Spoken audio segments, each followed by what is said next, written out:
understanding. Keep your hearts and minds in the knowledge and love of our God. And the blessing of God Almighty, Father, Son, and the Holy Spirit be with you, be with your businesses, be with your homes, be with you, whatever you're going to do this week.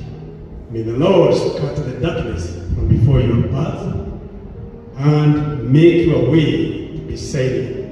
In the name of God the Father, the Son, and the Holy Spirit. Amen. The Lord be with you. Ijapo safari iwe na ugumu, utanishika mkono.